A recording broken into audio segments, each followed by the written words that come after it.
नमस्ते दोस्तों। समृद्ध बनने की असीम शक्ति डॉक्टर जोसेफ मर्फी की इस किताब के वाचन में आपका बहुत बहुत स्वागत है।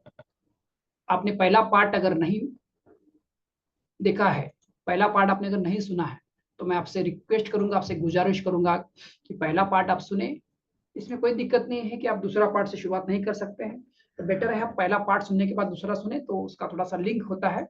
पर दूसरा पार्ट सुनेंगे तो भी कोई दिक्कत नहीं है। तो चलिए, दूसरा पार्ट में हम अध्याय 7 से, चैप्टर 7 से इसको शुरुआत कर रहे हैं। ठीक है, तो चैप्टर 7, अमीर लोग ज्यादा अमीर बनते हैं। इस चैप्टर का टाइटल है अमीर लोग ज्यादा अमीर बनते हैं। सचमुच अमीर लोग वे हैं जो विचार की सृजनात्मक शक्ति को पहचानते हैं और अपने अवचेतन मन पर संपन्नता तथा धन दौलत की विचारों की छाप छोड़ते हैं। फलस्वरूप वे जिन चीजों के बारे में सोचते हैं वे उनके जीवन में साकार हो जाती है। लोग एक खास तरीके से सोचकर अमीर बनते हैं। वे दिखाई देने वाली चीजों के बारे में नहीं सोचते हैं, क्योंकि वे जानते हैं कि उनके सतत सृजनात्मक विचार उनके संसार में अपने अनुरूप वस्तुओं को प्रकट कर देंगे। गरीबी या अभाव की परिस्थिति में रहने वाले व्यक्ति को अमीरी के बारे में सोचने के लिए लगनशील और केंद्रित विचार की जरूरत होती है। लेकिन जो भी इस अनुशासित सोच का अभ्यास करता है वह अंततः अनिवार्य तौर पर अमीर बनता है तथा मनचाही चीज पा लेता है। बाइबल में कहा गया है, जिसके पास है उसे दिया जाएगा, लेकिन जिसके पास नहीं है उसके पास भी चीज भी उससे ले ली जाएगी।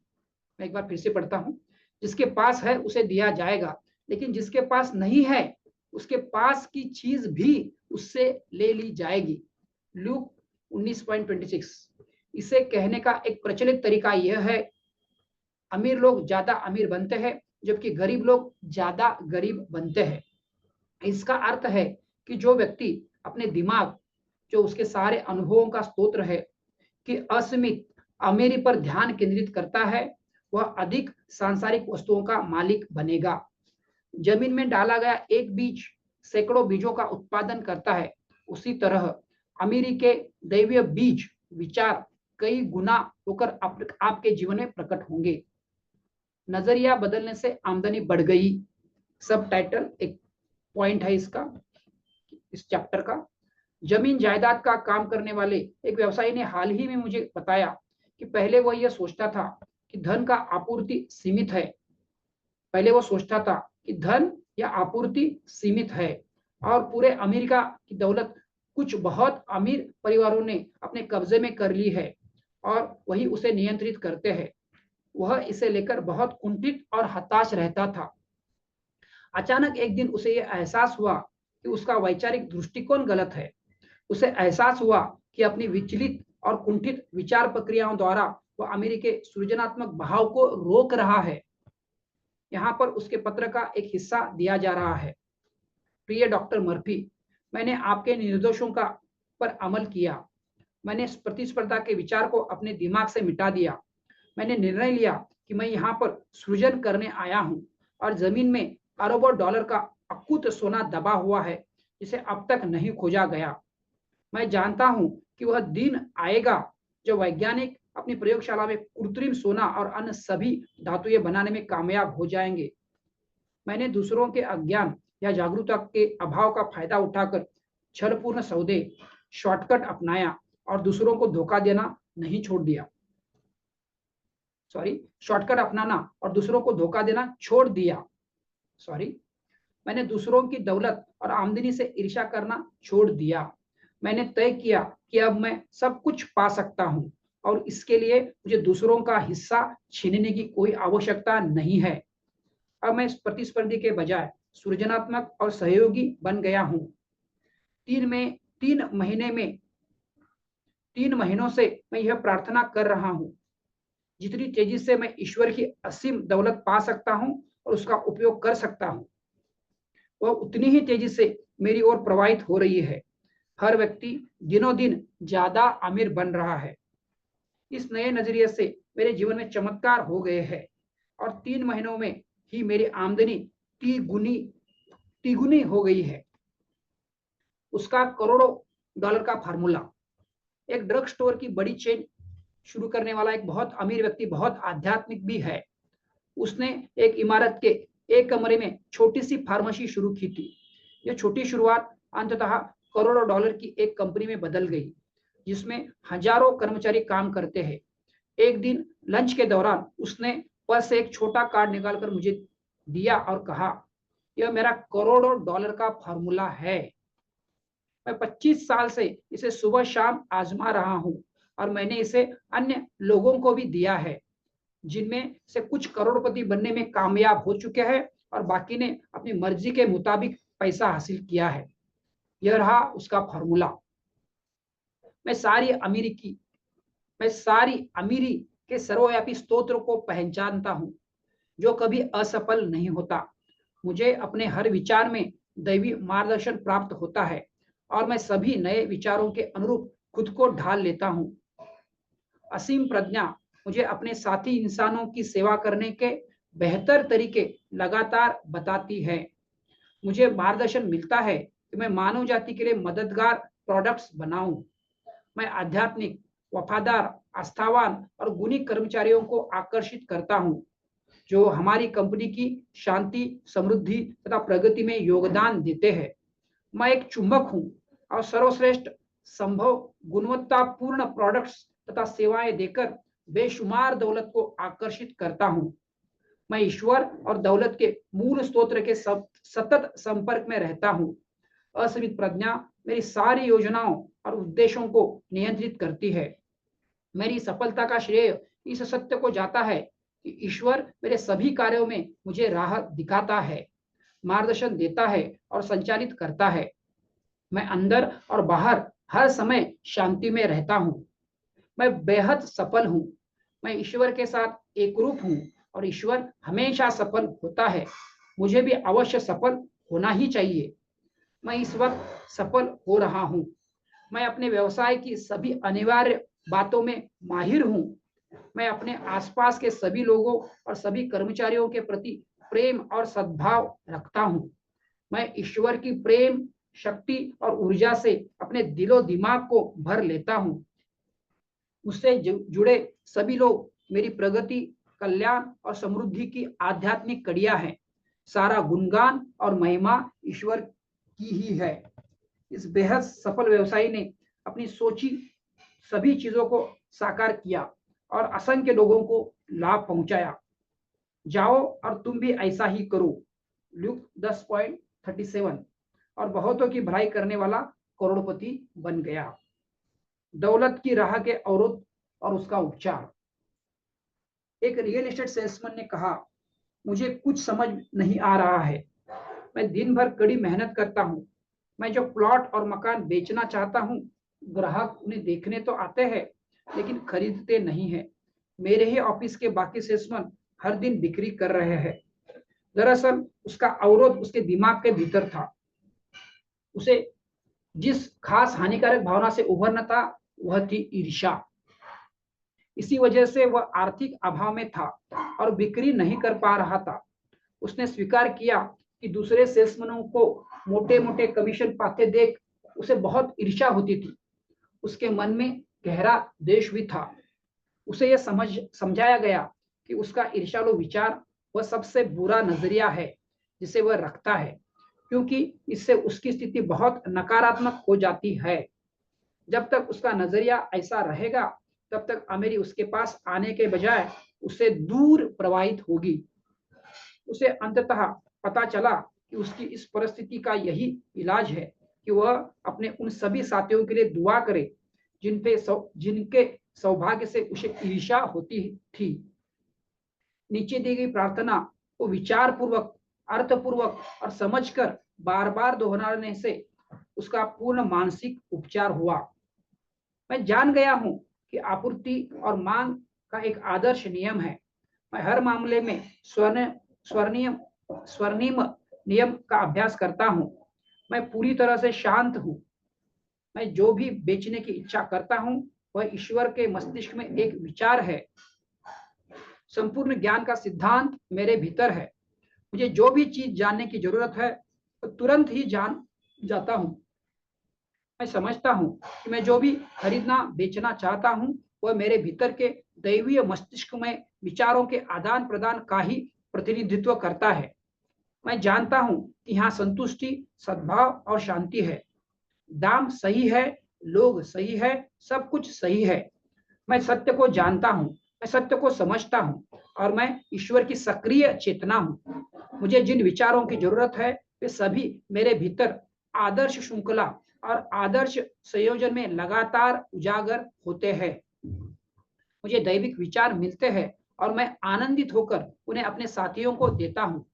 मैं बदले में विचार पाता हूँ। मैं अब गहन शांति में हूँ। दैवीय मस्तिष्क में कोई विलंब नहीं है। मैं अपनी भलाई को स्वीकार करता हूँ। उसमें आध्यात्मिक, मानसिक और आर्थिक दृष्टि से इतना ज्यादा बदलाव हुआ जितना मैंने बहुत कम लोगों को बदलते देखा है। वह कंपनी के अग्रणी सेल्समैनों में से एक बन गया। वह अधिक दयालु, अधिक उदात्त और अधिक व्यवहार कुशल बन गया। उसकी दयालुता और प्रेम वास्तविक था। उसकी बिक्री ज्यादा तेजी से होने लगी। उसने पाया कि दूसरों को दुआ देकर उसने खुद को भी दुआ दी थी। परिणाम यह हुआ कि हीनता और अभाव का सारा एहसास खत्म हो गया। अब मेरी उसकी कंपनी की ओर कैसे प्रवाहित होती है। मेरे एक इंजीनियर मित्र ने मुझे बताया कि उसके पास अपनी कंपनी के हर कर्मचारी की तरक्की के लिए एक सिद्धांत है।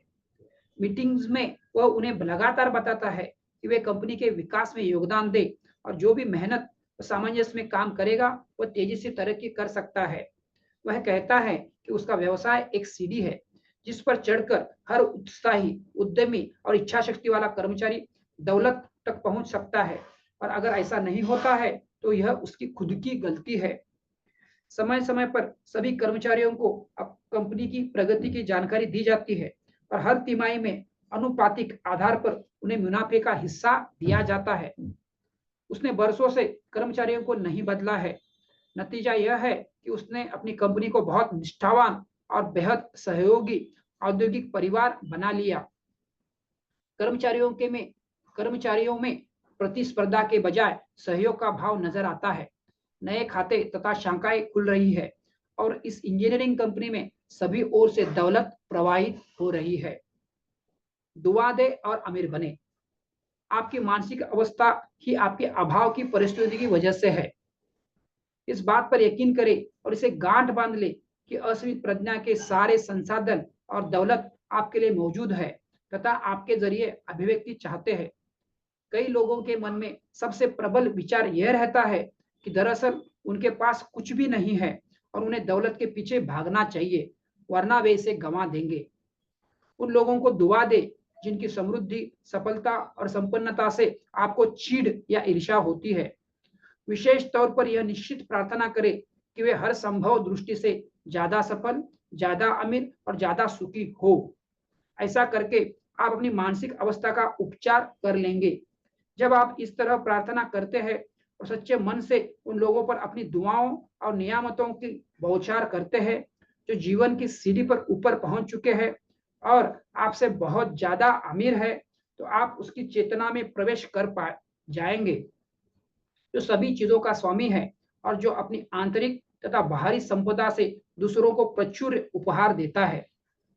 दूसरे शब्दों में, दूसरों को दुआ देने और समृद्ध करने से आप खुद भी समृद्ध हो जाते हैं।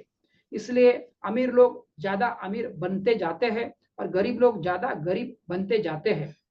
बाद वाले आमतौर पर ईर्ष्या व नफरत से भरे होते हैं और ये नकारात्मक भाव आमदनी को ज्यादा नुकसान पहुंचाते हैं। बदकिस्मती नहीं बल्कि आपकी यही मानसिक अवस्था आपको बर्बाद करती है।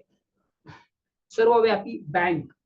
एक सेल्समैन को अपने नए काम के लिए एक कार की जरूरत थी लेकिन उसे खरीदने के लिए उसके पास पैसे नहीं थे। बहरहाल वो अपने मानसिक बैंक का चेक काटने का तरीका जानता था। उसने मुझे बताया कि काम मिलने के बाद वह अपने कमरे में गया और उसने अपनी मनचाही कार का मानसिक चित्र देखा। उसने चित्र में देखा कि वह कार उसे मिल चुकी है। उसने कहा, मैंने दावा किया कि वह कार मेरे पास आ चुकी है। मैं स्टीयरिंग व्हील को महसूस कर सकता था और मैंने सीट पर अपने हाथ फेरे। अपने अपार्टमेंट हाउस में रहने वाले एक अन्य व्यक्ति से उसकी जान पहचान हो गई जो 6 महीने के लिए यूरोप जा रहा था। उस व्यक्ति ने सेल्समैन से कहा, जब तक मैं लौटकर नहीं आ जाता, आप मेरी कार का इस्तेमाल करें, जब तक अपनी खुद की कार खरीदने की स्थिति में आ जाएंगे। इस आदमी की कार का मॉडल वही था जिसका चित्र उसने अपने मन में देखा। मित्र के यूरोप से लौटने से बहुत पहले ही उसने अपनी कार खरीदने लायक पैसे जोड़ लिए।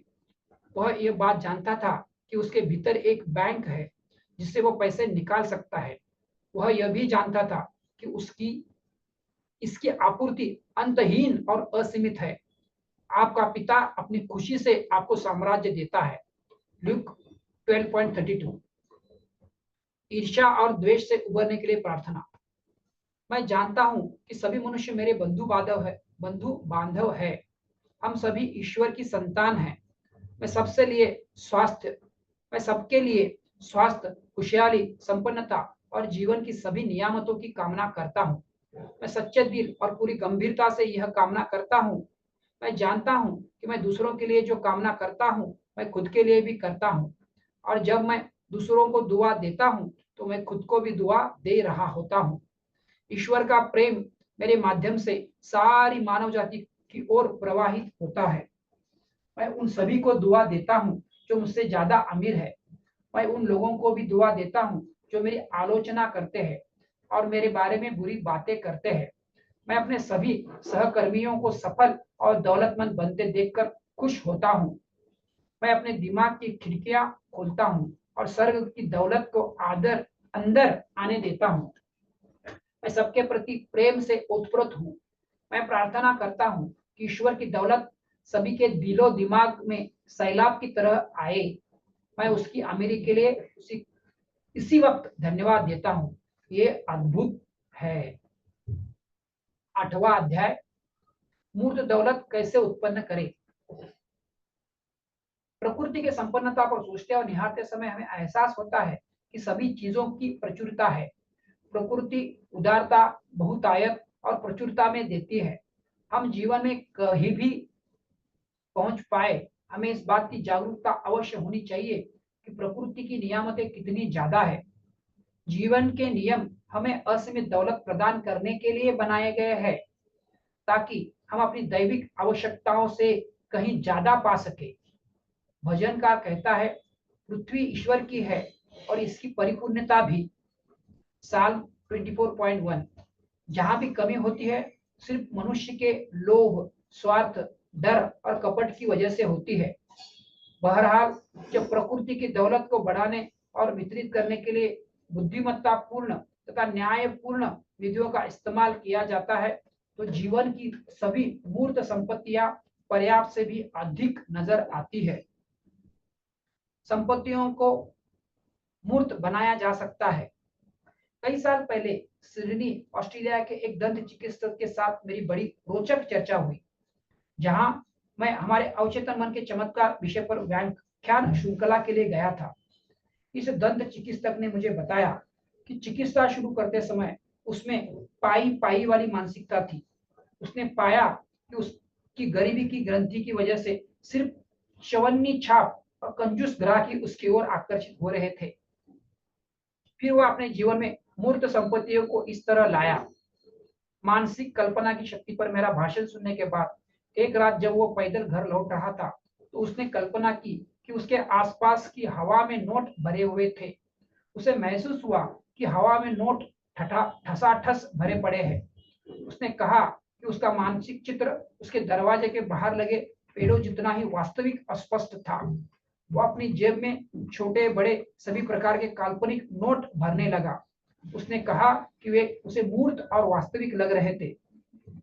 अचानक उसे एहसास हुआ कि दौलत असीमित है, जिसे हर व्यक्ति आकर्षित और प्राप्त कर सकता है, जिसमें ईश्वर की समृद्धि पर विचार करने का इरादा, आस्था, ग्रहणशीलता और पहल शक्ति हो। इस अनुभव के बाद वो बहुत प्रभावी और दौलतमंद ग्राहकों को आकर्षित करने लगा।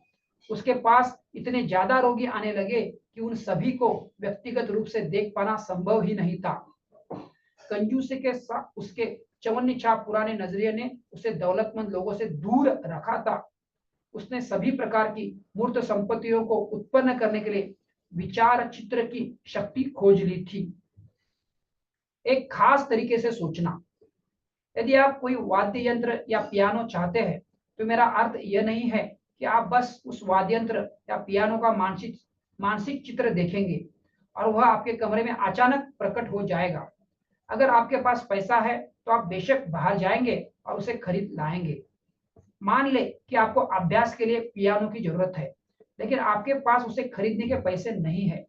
एक सुंदर पियानो के बारे में सोचे, कल्पना में उसे अपने कमरे में देखे, उसकी कुंजियों पर हाथ फेरे, उन्हें छुए, पियानो की मजबूती, स्वाभाविक रूप और मूर्तता को महसूस करे, सतह पर हाथ फेरे और पूरी निश्चितता से सोचे कि पियानो वहीं पर है, वह आपके मस्तिष्क में मौजूद है, क्योंकि सबसे पहले पियानो उसे बनाने वाले के मस्तिष्क में एक विचार के रूप में मौजूद था। मन में पियानो का चित्र देखने के बाद आप उस पर अपनी दावेदारी करें और यह जान ले कि आपका अवचेतन मन यह सुनिश्चित कर देगा कि आप दैविक योजना में इसे प्राप्त कर ले। आपके अवचेतन मन के भीतर की असीम प्रज्ञा दूसरों के मन पर कार्य करेगी और आपका मानसिक चित्र अंततः ऐसे तरीकों से साकार हो जाएगा जिनके बारे में आप अनुमान भी नहीं लगा सकते। विचार ने ही संसार की सारी मशीनों और यंत्रों का सृजन किया है और यह करोड़ों बेहतर कारें, typewriters, computers, radio, television sets, वाद्य यंत्र और सभी तरह के असंख्य घरेलू उपकरण लगातार बना रहा है। मशीन और अंतरिक्ष युग में ये सभी खोजे और आविष्कार एक खास उद्देश्यपूर्ण तरीके से सोचने वाले इंसान ने किए हैं। विश्वास का चमत्कार। 1944 में एक छोटी सी स्पेनिश लड़की मेरे घर से कुछ दूरी पर रहती थी। मैं उसके परिवार को अच्छी तरह जानता था और कभी कभार उसके माता पिता से मिलने जाता रहता था। उसकी उम्र लगभग 8 वर्ष की थी और वह हर दिन स्थानिक सरकार स्कूल में पढ़ने जाती थी। महीनों से वह अपने माता पिता से सेंट्रल पार्क में सवारी करने के लिए साइकिल मांग रही थी। उसकी माँ हमेशा यह जवाब देती थी, मुझे तंग मत करो, तुम जानती हो युद्ध चल रहा है और कोई साइकिल उपलब्ध नहीं है। बहरहाल वो बार बार साइकिल मांगती रही, जिससे उसके माता पिता काफी खींच गए। वह छोटी लड़की लड़कों की तरह रहती थी और आसपास के लड़कों से लड़ती झगड़ती थी, जिससे उसे चोटें लगती रहती थी। एक रात मैंने छोटी लड़की से कहा, मैरी, तुम्हें साइकिल मिल सकती है और मैं जानता हूं कि कहां। तुरंत उसकी आंखों में चमक आ गई। वो उत्सुकता से सुनने लगी और उसने पूछा, कहां? हम दोनों के बीच ये बात हुई। लेखक, तुरंत अपने बिस्तर पर जाओ और आंखें बंद कर लो। फिर एकदम साफ साफ कल्पना करो कि तुम्हारे दोस्त और सहेलियां सेंट्रल पार्क में तुम्हारी साइकिल पर सवारी कर रहे हैं और उनकी मुस्कानें देखो। ईश्वर चाहता है कि तुम बिना साइकिल वाले साथियों को अपनी साइकिल चलाने दो, ताकि तुम्हारी वजह से उन्हें खुशी मिल सके। मेरी, हो ठीक है, अगर ईश्वर मुझसे यह करवाना चाहता है तो मैं तैयार हूँ, लेकिन माँ ने कहा है कि सांता क्लॉज इस क्रिसमस पर मुझे साइकिल लाकर नहीं दे सकता या नहीं देना चाहता। अब तो क्रिसमस सिर्फ 2 सप्ताह दूरी पर है। लेखक, वही करो जो मैंने तुम्हें बताया है। जब तुम बिस्तर पर पहुंच जाओ तो अपनी आंखें बंद कर लो और कल्पना में खुद को सेंट्रल पार्क में साइकिल चलाते हुए महसूस करो। जैसे मैंने तुम्हें बताया है उसी तरह एक एक करके अपने मित्रों को उसी साइकिल की सवारी करते हुए देखो। उन्हें मुस्कुराते, हंसते और मजे लेते हुए देखो। तुम्हें तुम्हारी साइकिल मिल जाएगी। ईश्वर सांता क्लॉज को बता देगा कि वो तुम्हें साइकिल कैसे दे। अब गहरी नींद में सो जाओ। अगली रात को मेरी शाम को लगभग 6 बजे एक वैरायटी स्टोर में एक दूसरी लड़की के साथ थी। अचानक मैरी रोने लगी। पास ही खड़ी एक महिला ने उसे रोते देखकर नरमी से पूछा, छोटी बच्ची, क्या बात है? क्या किसी ने तुम्हें मारा? मैरी ने जवाब दिया, नहीं, लेकिन कल रात को एक आदमी मेरे घर आया था। उसने मुझसे कहा था, ईश्वर सांता क्लॉज को बता देगा कि साइकिल कहाँ मिलेगी और वो मुझे तत्काल मिल जाएगी। अंधेरा हो रहा है और साइकिल मुझे अब तक नहीं मिली है। यह बात उस महिला के दिल को छू गई और वो बोली, उस आदमी को तुमसे ऐसा कहने का कोई हक नहीं था। वो उस छोटी लड़की को नजदीक के अपने अपार्टमेंट में ले गई और उसने अपनी बेटी की साइकिल दे दी जो 2 साल पहले गुजर गई थी। उस महिला ने बताया कि वो उस साइकिल को किसी ऐसी बच्ची को देना चाहती थी जो ईश्वर से प्रेम करता है, जो ईश्वर से प्रेम करती हो। यही विश्वास की शक्ति है। आपके आस्था के अनुरूप आपके आस्था के अनुरूप ही आपके साथ होगा। आपके आस्था के अनुरूप ही आपके साथ होगा। मैथ्यू 9:29। उसे मूर्त परिणाम क्यों नहीं मिले? हाल ही में एक आदमी से मेरी बात हुई जो दिवालिया हो गया था। वो अपना घर गंवा चुका था और आर्थराइटिस की बीमारी से भी परेशान था। अपनी मुश्किल स्थिति से उबरने के लिए जितना ज्यादा संघर्ष किया वो उतनी ही ज्यादा खराब होती गई। वह एक दुष्चक्र में फंसा महसूस कर रहा था। उसने मुझसे कहा, मुझे परिणाम क्यों नहीं मिलते? मैं प्रार्थना करता हूँ और भजन पढ़ता हूँ। मैंने बहुत से नेक काम किए हैं। ईश्वर मुझे सजा क्यों दे रहा है? वाकई वो प्रार्थना करता था और चर्च की आराधना में नियम से हिस्सा लेता था। बहरहाल उसे अपने प्रार्थना के कोई मूर्त परिणाम इसलिए नहीं मिले क्योंकि वह 10 साल से ज्यादा समय से एक व्यावसायिक सहयोग से नफरत करता था। वह द्वेष और दुर्भावना से भरा हुआ था। उसने जिद पकड़ ली थी कि वह उस सहयोगी को कभी माफ नहीं करेगा। वह इस सहयोग को वह इस सहयोग को लानतें और बददुआएं भेजता रहता था। उसकी मानसिक अवस्था ही वास्तविक अवरोध थी। मैंने उसे समझाया कि चूंकि सहयोग के बारे में उसके विचार घृणा, द्वेष और प्रतिशोध के थे, इसलिए उसके अवचेतन मन में विनाशकारी भाव उत्पन्न और एकत्रित हो रहे थे। चूंकि नफरत, ईर्ष्या और प्रतिशोध के इन भावों को कोई न कोई निकास चाहिए, इसलिए वे उसके जीवन में अभाव और सीमा के रूप में प्रकट हो गए हैं। दिवालियापन और शारीरिक रोग इसी का परिणाम था। जब वो ईश्वर की आंतरिक शक्ति के तादात्म्य में आया और उसने दावा किया कि उसके भीतर ईश्वर की बुद्धिमत्ता अपने तरीके और समय में दैवी तालमेल बैठाएगी, तो उसे आसान समाधान मिल गया। वह ईश्वर पर पूरी तरह आश्रित हो गया जो असीमित स्तोत्र और हर चीज का उद्गम है। जिस व्यक्ति से वह नफरत करता था अब उसे हर दिन दुआएं देने लगा। उसने दावा किया कि ईश्वर सद्भाव, स्वास्थ्य, शांति और संपन्नता के रूप में उसके जरिए प्रवाहित हो रहा है। कुछ ही महीनों में हवा का रूप बदल गया और उस पर सवार होकर वो दौलत तथा सफलता तथा उपलब्धि के शिखर की ओर बढ़ने लगा। एक युद्ध शरणार्थी को किस प्रकार बेहतरीन परिणाम मिले? आध्यात्मिक प्रवृत्ति की एक सुंदर और आकर्षक महिला लॉस एंजलिस में हर रविवार की सुबह मेरा प्रवचन सुनने आती है। उसने मुझे अपने शुरुआती जीवन के बारे में एक दिलचस्प कहानी सुनाई। उसका बचपन निहायत ही घटिया और गंदी परिस्थितियों से गुजरा था। वो रूस की एक झोपड़पट्टी में पली बड़ी थी। अक्सर वो भूखी और फटेहाल अवस्था में रहती थी।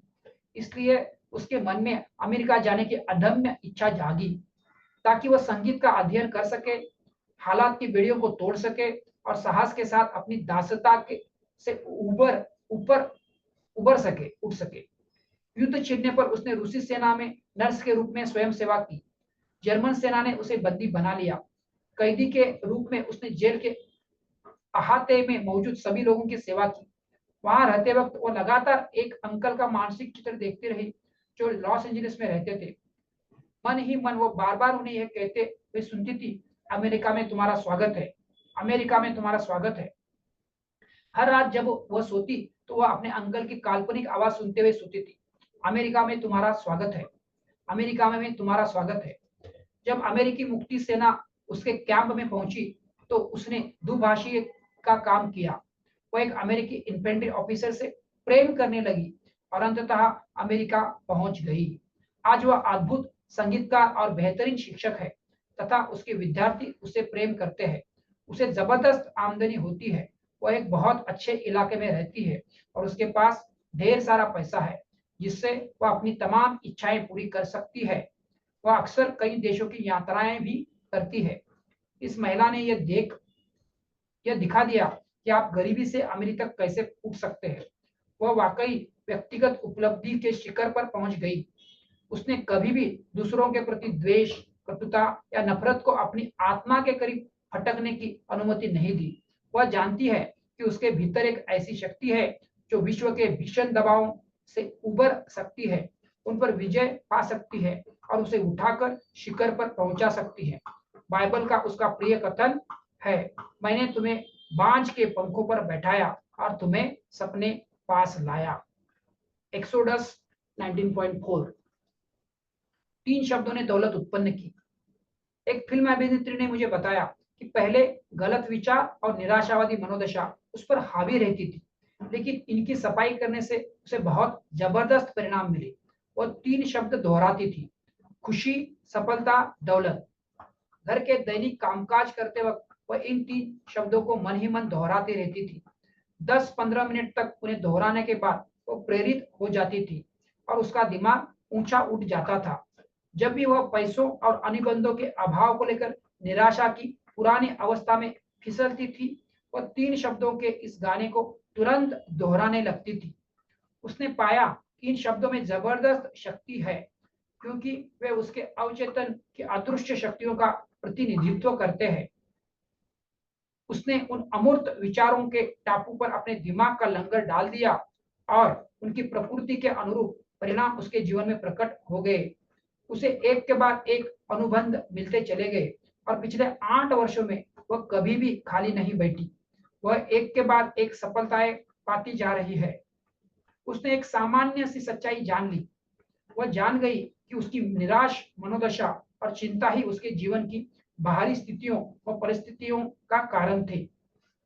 जब उसने डर, चिंता और निराशा की अपनी मानसिक अवस्था को बदला, तो बाहरी परिस्थितियां अपने आप सही हो गई। विजय के उसके खामोश गीत को आप भी इस समय गाना शुरू कर सकते हैं। कर दे। विजय के उसके खामोश गीत को आप भी इस समय गाना शुरू कर दे। खुशी, दौलत, सफलता, आपके जीवन में भी चमत्कार होंगे। ईश्वर आपको अमीर बनाना चाहता है। जीवन का नियम गरीबी नहीं है, बल्कि संपन्नता है। ईश्वर असीम, अथाह और अनंत है। वह आपूर्ति का अपार स्तोत्र है। आपके पास सहायता का अदृश्य साधन हमेशा मौजूद होता है। क्योंकि ईश्वर के संसाधन अनंत है, इसलिए आपके संसाधन संसाधन भी अनंत है, क्योंकि आप और आपका पिता एक ही है। ईश्वर ने आपको हाथ दिए हैं ताकि आप उसके गीत को बजा सके और उसकी महिमा सम्मान में सुंदर इमारतें, स्मारक और मंदिर बना सके। ईश्वर चाहता है कि आप अपने गुणों को एक अद्भुत तरीके से व्यक्त करें। ईश्वर ने आपको आवाज दी ताकि आप सभी को उसके प्रेम का गीत गाकर सुना सके। ईश्वर ने आपको आंखें दी ताकि आप पेड़ों में वाणी, पत्थरों में उपदेश, कलकल करती नदियों में गीत और हर चीज में ईश्वर को देख सके। नृत्य करने की आपकी इच्छा इस वजह से है क्योंकि ईश्वर आपके सामने प्रकट करना चाहता है कि यह नर्तक शक्तियों की सृष्टि है। पूरा संसार ही ईश्वर का नृत्य है। सूर्यास्त का चित्र बनाने की आपकी इच्छा इस कारण होती है क्योंकि ईश्वर का अवर्णनीय सौंदर्य आपके यानी कलाकार के माध्यम से अभिव्यक्ति चाहता है। ईश्वर ने आपको कान दिए हैं ताकि आप सृष्टि का संगीत सुन सके और धीमी आवाज में भी जो कहती है यही रास्ता है, इस पर चलो। यात्रा करने और संसार को खोजने की आपकी इच्छा भी इसी कारण है कि ईश्वर आपको संसार में चमत्कार देखने तथा सभी चीजों की सुंदरता, व्यवस्था, अनुपात, लय और संयोजन की सराहना करने के लिए प्रेरित करता है। ईश्वर चाहता है कि आप खुश, आनंदमग्न और मुक्त रहे। ईश्वर चाहता है कि आप आलीशान मकान में रहे और सुंदर वस्त्र पहने। ईश्वर चाहता है कि आप भव्य और विजयी अंदाज में जीवन जिए। पॉल ने कहा था, यह ईश्वर है जो इच्छा और कार्य करने में आपके माध्यम से काम करता है। फिलिपियंस 2:13। दौलतमंद बनने की आपकी इच्छा इस कारण है क्योंकि ईश्वर आपके सामने अपनी दौलत प्रकट कर रहा है और आपसे कह रहा है, बेटे तुम हमेशा मेरे साथ हो और जो मेरा है वह सब तुम्हारा है। फिर से एक बार, बेटे तुम हमेशा मेरे साथ हो और जो मेरा है वह सब तुम्हारा है। लूक 15:31। अध्याय 9। सारा व्यवसाय ईश्वर का है। इस संसार में गतिविधि के सभी रूप ईश्वर के विविध कार्यों का हिस्सा है। केवल एक ही सर्वोच्च शक्ति है जो सभी चीजों और व्यक्तियों में सजीव व सक्रिय है। आप गतिविधियों को आध्यात्मिक और सांसारिक श्रेणियों में विभाजित तो कर सकते हैं, लेकिन जब आप अपने काम से प्रेम करते हैं और इसे ईश्वर की महिमा और गौरव की खातिर करते हैं, तो दरअसल सारा काम आध्यात्मिक हो जाता है। जो कारीगर शाश्वत सिद्धांतों के अनुरूप मकान बनाता है, जो अपने काम से प्रेम करता है तथा अच्छी सेवा देने में आनंद का अनुभव करता है, वह आध्यात्मिक कार्य कर रहा है। जिस तरह से कोई पादरी 10 कमांडमेंट्स के अर्थ की व्याख्या करते समय कर रहा होता है। मान ले आप एक बेहतर razor blade, shaving cream, car या कोई अन्य वस्तु बनाते हैं। आपकी इच्छा यह रहती है कि आप खुशी खुशी दूसरों की सेवा करें और उपयोगी और सृजनात्मक तरीके से मानवता के प्रति योगदान दें। इस तरह काम करते समय यदि आप अपने सभी सौदों में स्वर्णिम नियम का पालन करते हैं, तो आप ईश्वर का कार्य कर रहे हैं और ईश्वर सदैव आपके साथ है। तो फिर आपके खिलाफ कौन खड़ा हो सकता है? फिर धरती या आकाश की कोई शक्ति आपको व्यवसाय में सफलता और समृद्धि पाने से नहीं रोक सकती। व्यवसाय के लिए समृद्धि की प्रार्थना। मैं यह जानता हूं, विश्वास करता हूं कि मेरा व्यवसाय ईश्वर का व्यवसाय है। ईश्वर सभी मामलों में मेरा साझेदार है। इसका अर्थ है कि उसका प्रकाश, प्रेम, सत्य और प्रेरणा सभी तरीकों से मेरे दिमाग में भरी हुई है। मैं अपने भीतर की दैवी शक्ति में पूर्ण विश्वास रखकर अपनी सभी समस्याओं को सुलझाता हूँ। मैं जानता हूँ कि इसी उपस्थिति की वजह से हर चीज कायम है। मैं अब सुरक्षा और शांति में आराम से हूँ। आज मेरे पास परिपूर्ण समझ है। मेरी सभी समस्याओं का दैविक समाधान है। मैं निश्चित रूप से प्रत्येक व्यक्ति को समझता हूँ और प्रत्येक व्यक्ति मुझे समझता है। मैं जानता हूँ कि मेरे सभी व्यावसायिक संबंध दैविक नियम के सामंजस्य में है। मैं जानता हूँ कि ईश्वर मेरे सभी ग्राहकों के दिल में रहता है। मैं दूसरों के साथ इस उद्देश्य से सद्भावनापूर्ण कार्य करता हूँ ताकि खुशहाली, समृद्धि और शांति का वर्चस्व रहे। ईश्वर ही सच्चा नियोक्ता है। एक बड़ी यूरोपीय कंपनी में काम करने वाली एक युवती ने बताया था, मैं इस नौकरी से उस नौकरी और एक नियोक्ता से दूसरे नियोक्ता तक भटकती रहती थी और ज्यादा पैसे बनाने तथा खुद को बेहतर बनाने की कोशिश करती थी। जब से मैंने यह पुष्टि और एहसास करना शुरू की कि ईश्वर ही मेरा सच्चा नियोक्ता है और मैं उसी के लिए काम कर रही हूँ तथा ईश्वर ने मुझे आनंद के लिए सारी नियामतें दी है, तो उसके बाद मुझे एक बेहतरीन पद मिल गया। वह तनख्वाह भी बेहतरीन है और मैं 6 साल से वही काम कर रही हूँ। एग्जीक्यूटिव वाइस प्रेसिडेंट से मेरी सगाई भी हो चुकी है। यह एहसास करना पूरे संसार की सबसे अद्भुत चीज है। ईश्वर ही एकमात्र नियोक्ता है। इसे फिर से पढ़ रहा हूं। यह एहसास करना पूरे संसार की सबसे अद्भुत चीज है कि ईश्वर ही एकमात्र नियोक्ता है और किसी इंसान के लिए नहीं बल्कि ईश्वर के लिए काम कर रहे हैं। मैं अब अपने कामकाज में हंसती हूँ, गाती हूँ और आनंदित होती हूँ। मुझे सुरक्षा और शांति का एहसास होता है। यह अद्भुत है। सच्चे बॉस को कैसे खोजे? सच्चे बॉस को कैसे खोजे? कुछ साल पहले एक फार्मासिस्ट डलास टेक्सास में मुझसे मिलने आया।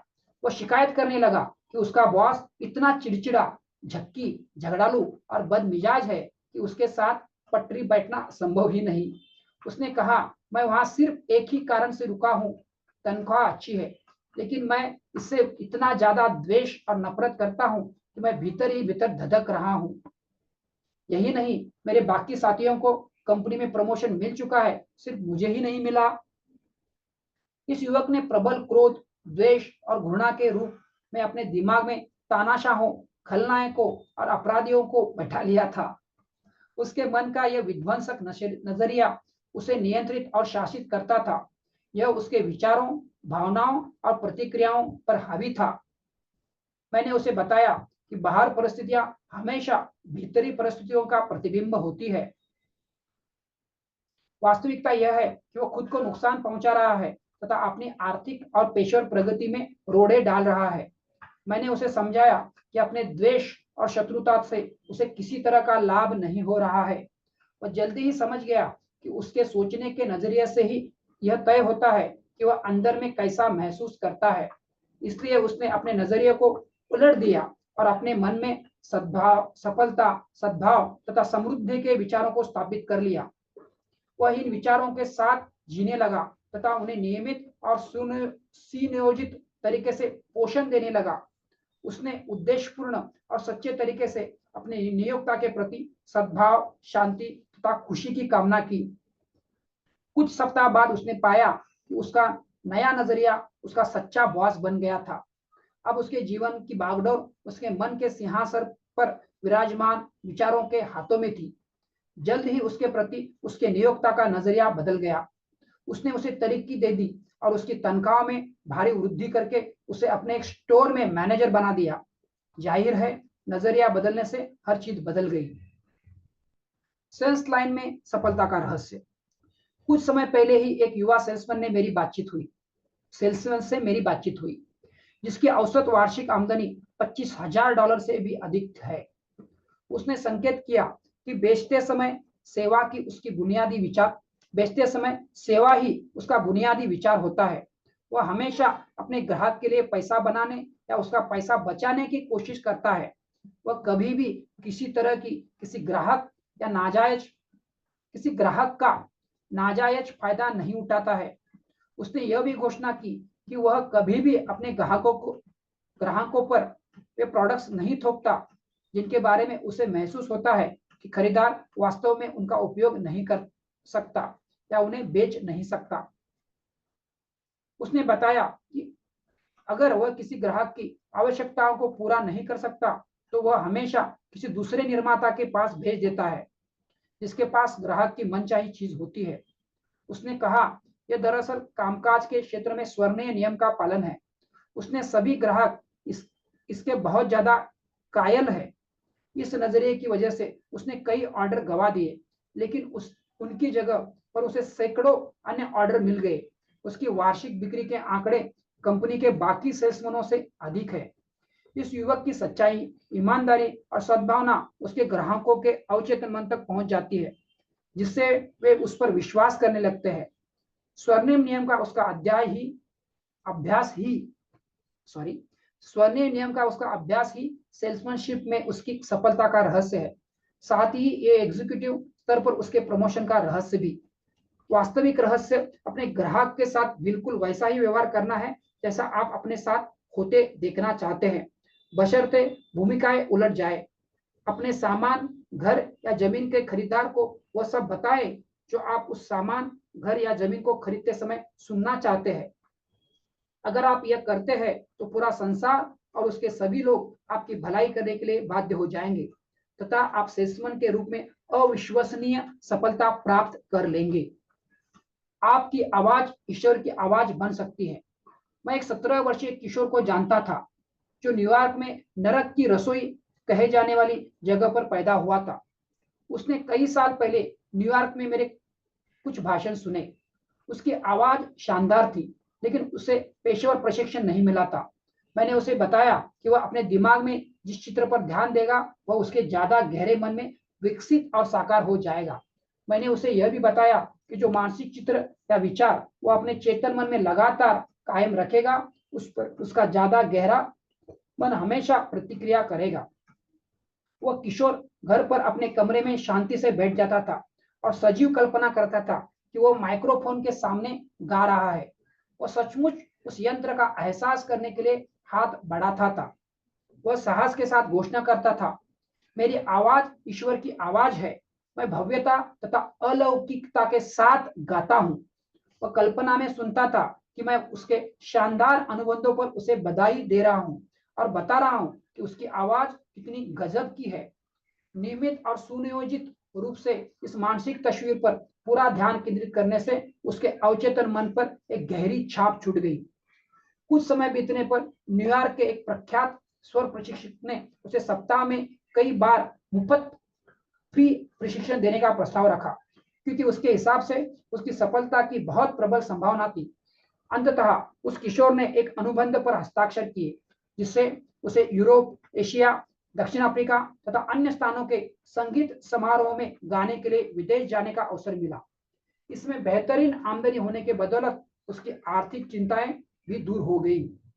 बहरहाल उसके छिपे गुण और उन्हें बाहर लाने की योग्यता की दरअसल उसकी सच्ची दौलत थी। बहरहाल उसके छिपे गुण और उन्हें बाहर लाने की योग्यता ही दरअसल उसकी सच्ची दौलत थी। उसका काम ईश्वर का काम था, क्योंकि गाने का उसका नैसर्गिक गुण ईश्वर का ही दिया हुआ था। आपकी आवाज आपकी दिनचर्या में ईश्वर की आवाज बन सकती है, बशर्ते आप चाहे, लेकिन इसके लिए आपको इसकी असीमित शक्ति को सामने लाना होगा। आपकी समृद्धि को बढ़ाने का एक अचूक तरीका। मेरे एक पादरी मित्र ने मुझे बताया कि शुरुआती दिनों में उसे और उसके चर्च को आर्थिक कष्ट झेलने पड़े। अंततः उसने प्रगति करने और समृद्ध होने का एक अचूका तरीका खोज लिया। उसने खुद से ये 2 प्रश्न पूछे। मैं अपने साथी इंसानों के लिए ज्यादा उपयोगी कैसे बन सकता हूं और मैं मानवता के प्रति अधिक योगदान कैसे दे सकता हूं? उसने इस तकनीक या प्रक्रिया का इस्तेमाल किया, जिससे चमत्कार हो गया। उसने प्रार्थनामय और प्रेमय ढंग से घोषणा की, ईश्वर अपने साथी इंसानों को दैवी सत्य बताने के बेहतर तरीके मेरे सामने प्रकट करता है। पैसा आने लगा। उसके चर्च का कर्ज कुछ महीनों में ही चुकता हो गया और उसे पैसों के बारे में दोबारा कभी चिंता करनी नहीं पड़ी। इस तरह आपको अपने व्यवसाय की विस्तार के लिए कभी पैसे की चिंता नहीं करनी पड़ेगी, यदि आप इस कथन को अपने मन के सिंहासन पर बैठा लेते हैं। ईश्वर मेरे सामने बेहतर तरीके प्रकट करता है, जिनसे मैं अपने साथी इंसानों की सेवा कर सकता हूं। आपके मन में नए और सृजनात्मक विचार आएंगे तथा आपका व्यवसाय सभी प्रकार से समृद्ध होगा। किस तरह एक व्यक्ति $20 करोड़ के कॉर्पोरेशन का मुखिया बना? फिनिक्स, एरिजोना में एक व्याख्यान के बाद एक आदमी ने मुझे बताया कि जब वह कंपनी का सेल्स मैनेजर था, तो उसे कंपनी के भीतर के राजनीतिक दांवपेचों, दबाव और तनाव की वजह से नर्वस ब्रेकडाउन तथा हार्ट अटैक भी हो गया। बहरहाल पूरी तरह से ठीक होने और अपने ऑफिस लौटने के उसने यह नीति अपनाई। लौटने के बाद उसने यह नीति अपनाई। हर सुबह वह अपने चेंबर का दरवाजा बंद कर लेता और 10-15 मिनट तक ईश्वर के साथ संप्रेषण व संवाद करता था। वह दावा करता था कि असीम प्रज्ञा उस दिन की सभी गतिविधियों में उसे मार्गदर्शन देगी। जहां विवाद था, वहां दैविक प्रेम और सद्भावना का माहौल बन जाएगा। उसका विवेक, हर निर्णय और खबरदारी ईश्वर द्वारा मार्गदर्शित बुद्धिमानी से शासित होंगे। यह बुद्धिमानी आदर्श योजना प्रकट करेगी और सही रास्ता बताएगी कि उसे कहां जाना चाहिए। वह साहस के साथ दावा करता था कि ईश्वर उसकी सभी समस्याओं के सही जवाब जानता है और वह ईश्वर के साथ एकरूप है। जब वह इस परम बुद्धिमत्ता की मदद मांगता था, तो वह हमेशा जवाब देती थी। वह साहस के साथ घोषणा करता था, दैवीय नियम मुझे संचालक मंडल और पूरी कंपनी को शासित करते हैं। मैं सबके प्रति प्रेम, शांति, समृद्धि और सद्भावना संप्रेषित करता हूं। इस नीति पर चलने के बाद उसे कभी काम के एक दिन की भी छुट्टी नहीं लेनी पड़ी। अब वह हर मायने में ज्यादा स्वस्थ और प्रसन्न है। कंपनी के प्रोडक्ट्स के प्रचार और विस्तार के लिए सृजनात्मक विचार उसके मन में लगातार आते रहते हैं। फलस्वरूप उसका व्यवसाय उसके सपनों से भी ज्यादा समृद्ध हो गया है। वह करियर की सीढ़ी पर ऊपर चढ़ने लगा और 2 साल के भीतर ही उसे एक विशाल कॉर्पोरेशन का प्रेसिडेंट चुन लिया गया तथा ऊंची तनख्वाह भी मिलने लगी। उसने खुद के सामने यह साबित कर दिया कि ईश्वर का व्यवसाय हमेशा समृद्ध होता है। आप भी जीवन में यही कर सकते हैं। आपका आज गिरवी नहीं है। आपका आज गिरवी नहीं है। यदि आप आज अपनी किस्त नहीं चुका सकते, यदि आप पाते हैं कि आप कुछ बिल चुकाने में असमर्थ है, या अगर आपको आज असफलता का अंदेशा है, तो याद रखें कि इन परिस्थितियों को बदलने के लिए आपको तो बस अपने वर्तमान विचार को बदलना है। इसके बाद परिस्थितियां अपने आप बदल जाएगी। आप हर पल जो अनुभव कर रहे हैं, वह आपकी मानसिक गतिविधि का ही बाहरी चित्र है। आज आपके साथ जो हो रहा है वह आपकी वर्तमान सोच और भावनाओं का फल है। आज सही तरीके से सोचे। भविष्य हमेशा वर्तमान का ही विचार है जो बाद में प्रकट होता है। आज अपनी सोच बदल ले, आपका वर्तमान सद्भावनापूर्ण, शांतिपूर्ण और सफल हो जाएगा। आपकी वर्तमान समस्या आपकी आज की सोच का परिणाम है। दैविक व मस्तिष्क में समय या स्थान जैसी कोई चीज नहीं होती। आपकी नेकी वास्तव में यह वर्तमान पल है। अतीत एक वर्तमान विचार है, भविष्य भी एक वर्तमान विचार है, क्योंकि आप केवल वर्तमान पल में ही सोच सकते हैं। आप इसी पल को जीते हैं। इस पल को बदलकर आप अपनी किस्मत बदल देते हैं। आपके हाथ में जिस एकमात्र पल का नियंत्रण होता है वह यही वर्तमान पल है। इसलिए प्राचीन हिंदू ऋषियों ने कहा था, ईश्वर आपकी भलाई शाश्वत वर्तमान है। व्यावसायिक सफलता के 3 कदम। एक युवती एक बहुत बढ़िया हेयर सलून चलाती थी। बहरहाल उसकी मां बीमार हो गई, जिस वजह से उसे घर पर काफी समय देना पड़ा और उस अपने व्यवसाय की उपेक्षा करनी पड़ी। उसकी अनुपस्थिति में उसकी 2 सहयोगियों ने गबन कर लिया, जिससे वह युवती कर्ज के दलदल में धंस गई। उसका बिजनेस हड़प लिया। उसने अपने व्यावसायिक नुकसान की भरपाई करने के लिए नीचे दिए गए 3 कदमों का इस्तेमाल का निर्णय लिया। पहला कदम, वह कल्पना करने लगी कि स्थानीय बैंक मैनेजर उसे बधाई दे रहा है और उसने बैंक में इतना ज्यादा पैसा जमा कर रखा है। वह एक बार में लगभग 5 मिनट तक इस अंदाज में कल्पना करती थी। दूसरा कदम, अपनी कल्पना में उसने सुना कि उसकी मां उससे कह रही है, मैं बहुत खुश हूं कि तुम बहुत सफल हो रही हो और तुम्हारे ऐसे बढ़िया ग्राहक है। वह 3 से 5 मिनट तक अपनी मां की यह सुखद और खुशी भरी आवाज सुनती थी। तीसरा कदम, सोने जाने से ठीक पहले वो घोषणा करती थी, मैं हर एक को प्रेमपूर्ण सेवा दे रही हूं और ईश्वर मेरे जरिए मेरे सलून के हर व्यक्ति को आशीष दे रहा है। 3 सप्ताह से भी कम समय में उसका व्यवसाय चमकने लगा और उसे अतिरिक्त कर्मचारी रखने पड़े। इस बीच उसका विवाह हो गया और उसके पति ने तोहफे के रूप में $20,000 दिए, जिससे उसने अपना व्यवसाय फैला लिया और नई दुकानें खोल ली। खरीदने और बेचने का सत्य। प्राय मुझसे जमीन जायदाद, इमारतें और स्टोर्स खरीदने बेचने के बारे में परामर्श लिया जाता है। वास्तव में यह हर उस सामान पर लागू होता है जिसे आप खरीदना या बेचना चाहते हैं। जब आप बेचना चाहते हैं तो इसका अर्थ है कि आप अपनी जायदाद या घर किसी दूसरे को हस्तांतरित करने को तैयार है, क्योंकि आप बदलना चाहते हैं। इसका यह भी अर्थ है कि कोई दूसरा पाने के लिए तैयार है। खरीदते या बेचते समय यह एहसास करें कि आप इसी क्षण में सही वक्त पर सही खरीदार या विक्रेता के संपर्क में हैं और आपका अवचेतन मन आप दोनों को आपके सामने आमने सामने ले आएगा। इस तरह आप आकर्षण के नियम को सक्रिय कर देते हैं। कुछ समय में ही आप खुद को ऐसे व्यक्ति के साथ व्यवसाय करता देखेंगे जो उसे सौदे से पूरी तरह संतुष्ट है। हर चीज दैविक योजना के हिसाब से होगी। आप जो कीमत मांग रहे हैं वह हमेशा सही और न्यायपूर्ण होगी। अगर परिस्थितियां उलटने पर आप स्वयं वही कीमत चुकाने के इच्छुक हो। आर्थिक सफलता के लिए दैनिक कथन। क्या तुम नहीं जानते हो कि मैं अपने पिता के काम पर हूं? ल्यूक 2:49। मैं जानता हूं कि मेरा व्यवसाय, पेशा, कामकाज ईश्वर का काम है। ईश्वर का काम हमेशा बुनियादी तौर पर सफल होता है। हर दिन मेरी बुद्धिमत्ता और समझ बढ़ रही है। मैं जानता हूं, यकीन करता हूं और यह तथ्य स्वीकार करता हूं कि संपन्नता का ईश्वरीय नियम मेरे लिए, मेरे जरिए और मेरे चारों ओर हमेशा काम कर रहा है। मेरे व्यवसाय या पेशा सही कर्म और सही अभिव्यक्ति से भरा हुआ है। जिन विचारों, धन, सामानों और संपर्कों को की मुझे जरूरत है वे सभी इसी समय और हर समय मेरे पास है। ये सभी चीजें सर्वव्यापी आकर्षण के नियम द्वारा मेरी ओर प्रबलता से आकर्षित होती है। ईश्वर मेरे व्यवसाय का प्राण है। मुझे सभी प्रकार से दैवी मार्गदर्शन और प्रेरणा मिल रही है। बढ़ने विस्तार करने और प्रगति करने के अद्भुत अवसर हर दिन मेरे सामने पेश किए जाते हैं। मैं सद्भावना बढ़ा रहा हूं।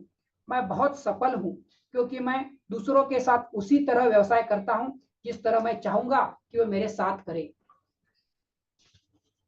अध्याय 10, वृद्धि का नियम।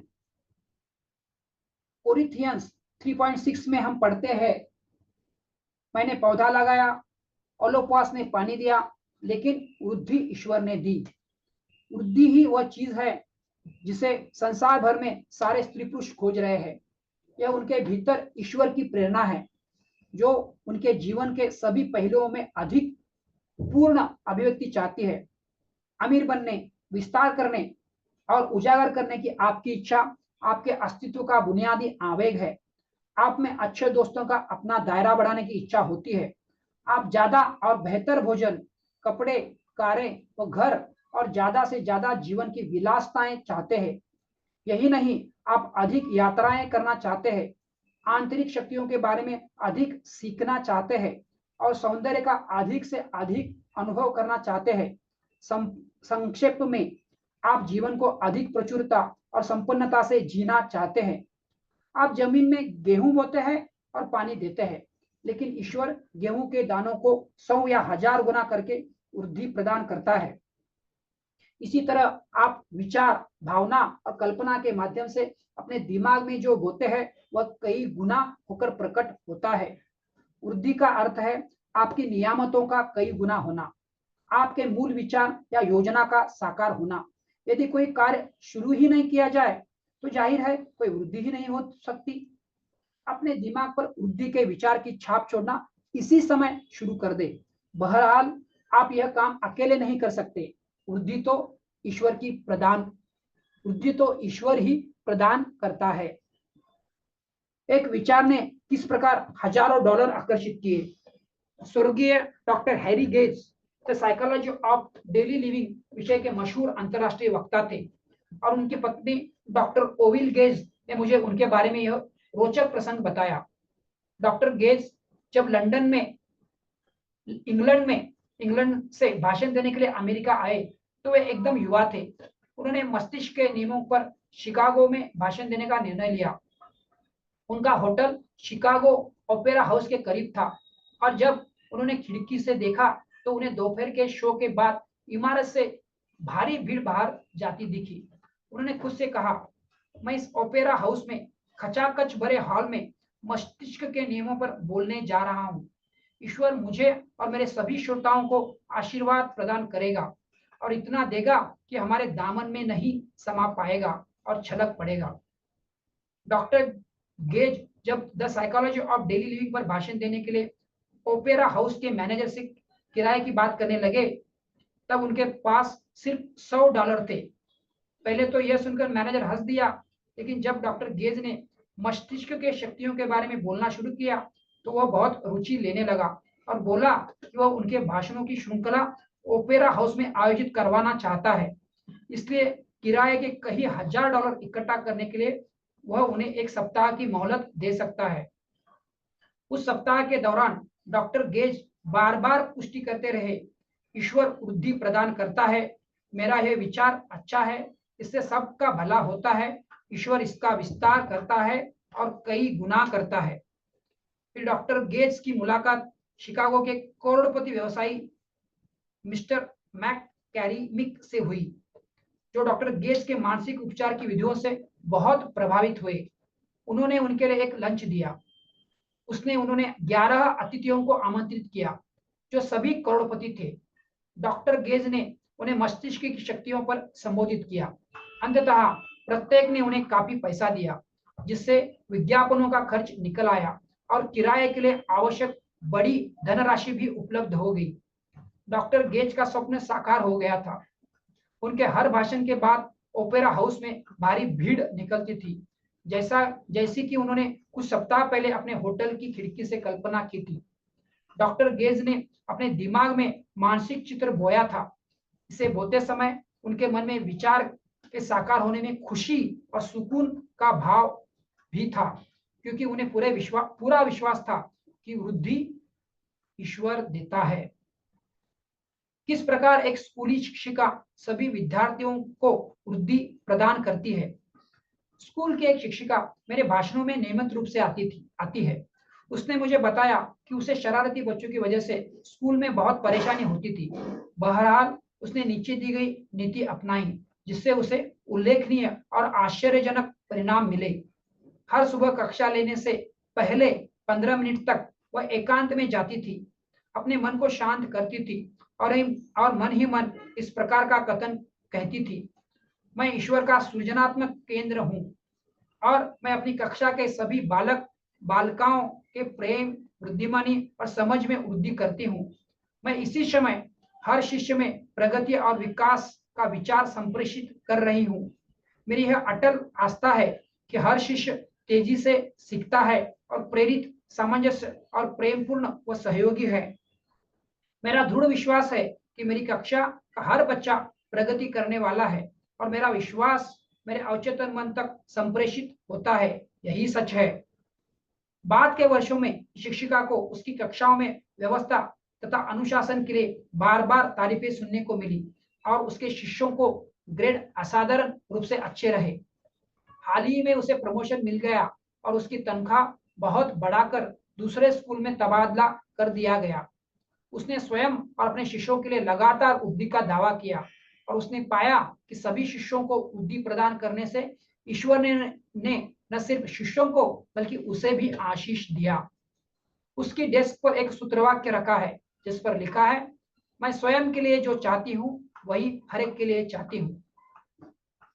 यह उसके लिए सचमुच लाभदायक हुआ। केबिन के कारपेंटर से अट्टालिका निर्माता तक। हाल ही में मैं फिनिक्स, एरिजोना में भाषण देकर लौटा हूँ। वहां मैंने चर्च ऑफ डिवाइन साइंस में अपने भाषण दिए थे। चर्च को संचालित करने वाले जैकब सेलर पूर्व के प्रख्यात रैबी है, जो मानसिक और आध्यात्मिक नियमों पर सेवा कार्यक्रम आयोजित करते हैं।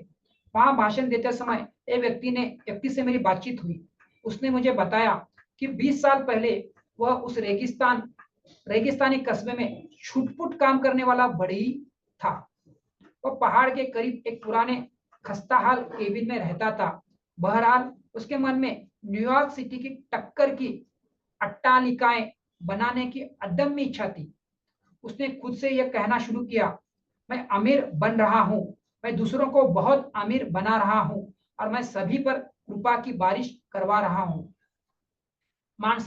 मानसिक नजरिया बदलने के बाद वह उन लोगों को अपनी ओर आकर्षित करने लगा जो उसकी सेवाएं चाहते थे। उसका बढ़ई का व्यवसाय इतना तेजी से फैला कि वह अकेला उसे नहीं संभाल पा रहा था और उसे अतिरिक्त कर्मचारी रखने पड़े। उसने एक बहुत अमीर आदमी के लिए एक मकान बनाया जो स्वास्थ्य लाभ के लिए पूर्व में रहने आया था। उसके उत्कृष्ट कार्य के फलस्वरूप उस आदमी ने कॉन्ट्रैक्टर के रूप में उसका व्यवसाय खड़ा करवा दिया। जाहिर है उस अमीर आदमी ने उस व्यवसाय में अपना छोटा सा हिस्सा रखा था। जब वो अमीर आदमी अंततः परलोक सिधार गया तो वह अपना पूरा कारोबार उस बढ़ई के नाम ही छोड़ गया था। आज यह पूर्व बढ़ई करोड़ों डॉलर का स्वामी है और अब तक कई अट्टालिकाएं बना चुका है। इसी समय आप भी उस बढ़ई की तरह अमीर महसूस करना शुरू करें। आप ये देखकर हैरान रह जाएंगे कि सभी दिशाओं से आपकी ओर अप्रत्याशित नियामतें आने लगेगी। आप ज्यादा बड़े व्यावसायिक अनुबंधों और गठबंधनों में विस्तार कर पाएंगे। अंततः ईश्वर की मदद से आपको आगे और ऊपर बढ़ने की अपनी योजनाओं के लिए आवश्यक सारी दौलत मिल जाएगी। चाहे आप जो भी हो या आप जो भी कर रहे हो, चाहे आप स्टेनोग्राफर हो या सेक्रेटरी, वकील, केमिस्ट, टैक्सी ड्राइवर या धर्मगुरु, यदि आप दूसरों के लिए दौलत, स्वास्थ्य और खुशी के विचारों पर अपने दिमाग को इसी समय केंद्रित करना शुरू करते हैं तो वे इसे अवचेतन रूप से भांप लेंगे और आकर्षण के सर्वव्यापी नियम द्वारा आपकी ओर आकर्षित होंगे। आप बेहद अमीर बन जाएंगे और आध्यात्मिक, मानसिक तथा भौतिक दृष्टि से समृद्ध होंगे। लोग उसके दरवाजे के चक्कर क्यों काटते हैं? मैं एक युवा डॉक्टर को जानता हूं जिसने अपनी अभूतपूर्व सफलता द्वारा हमेशा अपने हम पेशा लोगों को हैरान कर दिया। उसे क्लिनिक में मरीजों की भीड़ लगी रहती है। उसने मुझे बताया कि जिस दिन उसने अपना क्लिनिक खोला उस दिन उसने इस प्रकार का मनन किया, मैं दूसरों को जीवन की वृद्धि देता हूँ। ईश्वर महान चिकित्सक है और मैं उसका उपकरण हूँ। वो मेरे माध्यम से उपचार करता है। मैं जिसे भी स्पर्श करता हूँ वो चमत्कारिक रूप से स्वस्थ हो जाता है और मैं अनंत उपचारक उपस्थिति के सतत तादात्म्य में हूँ। मैं जीवन में अपनी सफलता, उपलब्धि और अमीरी के लिए शुक्रगुजार हूँ। हर दिन वह ऊपर बताए तरीके से प्रार्थना करता है। वह अपने पास आने वाले रोगियों की भीड़ को संभाल नहीं पाता और उनमें से कईयों को उसे दूसरे डॉक्टरों को भेजना पड़ता है। मानसिक नवीनीकरण ने किस प्रकार एक पादरी को लाभ पहुंचाया। हाल ही में मैंने एक पादरी से बातचीत की जिसका धर्म समुदाय घटकर सिर्फ 50-60 लोगों का रह गया था। बातचीत के दौरान हम इस नतीजे पर पहुंचे कि इस कमी का कारण यह था कि उन्हें वह नहीं दे रहा था जो वे चाहते थे या जिसकी उन्हें जरूरत थी। उसने तुरंत अपने मानसिक नजरियों को उलट लिया। अब वो लोगों को यह सिखाने लगा कि पूर्ण और सुखद जीवन जीने कैसे जिए, समृद्ध कैसे हो, सद्भावनापूर्ण मानवीय संबंध कैसे स्थापित करे, प्रेम कैसे करे और पाए, व्यवसाय या पेशे में समृद्ध कैसे बने और स्वस्थ जीवन व प्रेरित कैसे बने। उसे यह एहसास हो गया था कि वो दूसरों के ये गुण तब तक कभी नहीं दे सकता जब तक कि वे उसके खुद के जीवन का हिस्सा न हो। उसने अपनी कई बातों पर अमल शुरू किया और उसने अपने धर्म मंच से जीवन के नियमों की मिसाल पेश की। 3 महीने के भीतर ही उसके चर्च का धर्म समुदाय बढ़कर 500 हो गया। उसके लोग उसे बताते हैं, यही वे चीजें हैं जो हम सुनना चाहते हैं। हमारे चर्च में अब एक नया आदमी है। अपने मस्तिष्क के नवीनीकरण से उसका कायाकल्प हो चुका है। इस पादरी ने यह साबित कर दिया कि वृद्धि का नियम गणितीय दृष्टिकोण से उतना ही सटीक है जितना कि रसायन शास्त्र, भौतिक शास्त्र या गुरुत्वाकर्षण के नियम। प्रगति के सतत अवसर आपके लिए विद्यमान है। कुछ लोग कहते हैं कि वे इसलिए आगे नहीं निकल सकते या प्रमोशन नहीं पा सकते क्योंकि वे एक ऐसी जगह काम कर रहे हैं जहां तरक्की का कोई अवसर नहीं है या जहां तनख्वाह निश्चित पैमानों में निर्धारित है। जरूरी नहीं है कि यह सच हो। आप किसी भी प्रकार की परिस्थिति में जीवन में आगे बढ़ने और तरक्की करने के लिए मस्तिष्क के नियमों का इस्तेमाल कर सकते हैं।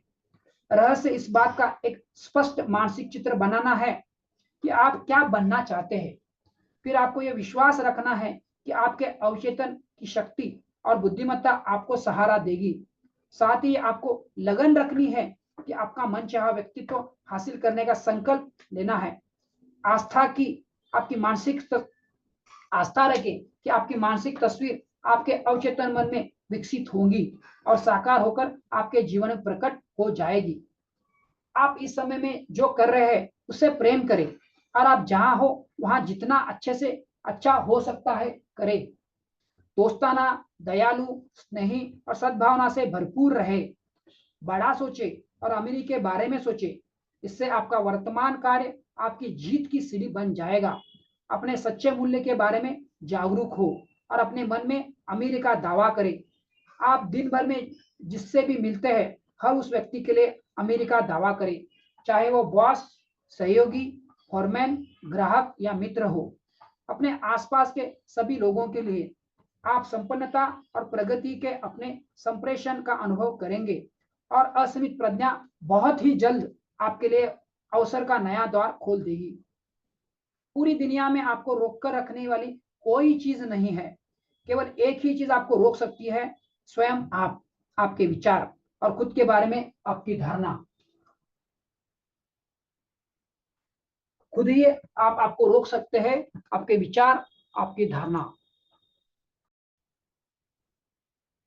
जब आप प्रगति करना चाहते हैं और उसका चित्र देखते हैं और जब अधिक धन, बड़े हुए रुतबे और प्रतिष्ठा का अवसर आपके सामने पेश किया जाता है तो आप उस विचार के प्रति ग्रहणशील महसूस करते हैं।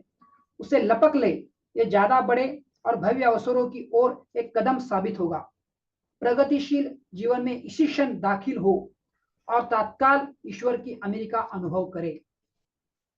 किस प्रकार एक व्यवसायी ने अपनी नकारात्मक सोच पर विजय पाई।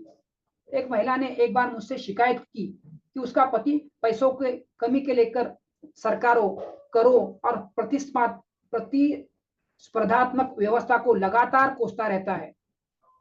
उसके पति से बातचीत करने पर समय मुझे पता चला कि वह सोचता था कि वह परिस्थितियों का स्वामी होने के बजाय उनका शिकार है। बहरहाल उसे एहसास होने लगा कि वह सोच की सूचनात्मक योजना में दाखिल हो सकता है जो उसके परिवेश और परिस्थितियों के पार जाएगी, और यह भी कि वह ईश्वर के साम्राज्य का नागरिक है। उसकी दैनिक प्रार्थना इस प्रकार थी, वृद्धि का नियम अटल है और प्रचुर वृद्धि की और मेरा मन सतत रूप से खुल रहा है। फिर से एक बार पढ़ता हूं।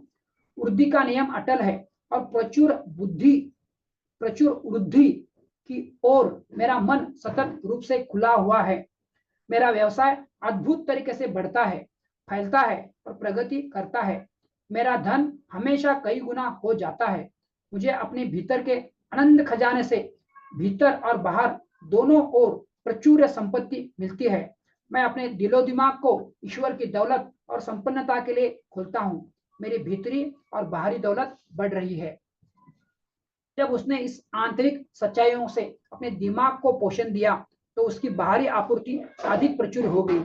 अब वह खुद का व्यवसाय करता है और बहुत दौलतमंद है। अध्याय 11, कल्पना के चित्र और संपन्नता। नेपोलियन ने एक बार कहा था, कल्पना संसार पर राज करती है। हेनरी वाल्ड बिचर ने भी इसी अंदाज में कहा था, कल्पना के बिना आत्मा वैसी है जैसे टेलीस्कोप के बिगर वेधशाला। कल्पना आपके दिमाग की मूलभूत शक्तियों में से एक है। इसमें आपके विचारों को चित्र का रूप देने, वस्त्र पहनाने की शक्ति है, उन्हें समय के पर्दे पर दिखाने की शक्ति है। कल्पना वो शक्तिशाली औजार है जिसका उपयोग सभी महान वैज्ञानिक, कलाकार, भौतिक शास्त्री, आविष्कारक, दिग्गज व्यवसायी और लेखक करते हैं। वैज्ञानिक अपनी कल्पना से वास्तविकता की गहराइयों तक पहुंचते हैं, जिससे उन्हें प्रकृति के रहस्य उजागर करने की शक्ति मिलती है। जब संसार कहता है यह असंभव है, इसे नहीं किया जा सकता, तो नियमबद्ध, नियंत्रित और निर्देशित कल्पना वाला व्यक्ति कहता है यह हो चुका है। खुद के अमीर और सफल होने की कल्पना करना भी आपके लिए उतना ही आसान और ज्यादा रोचक, आकर्षक और मनोहारी है जितना कि गरीब, कंगाल और असफल होने की कल्पना करना।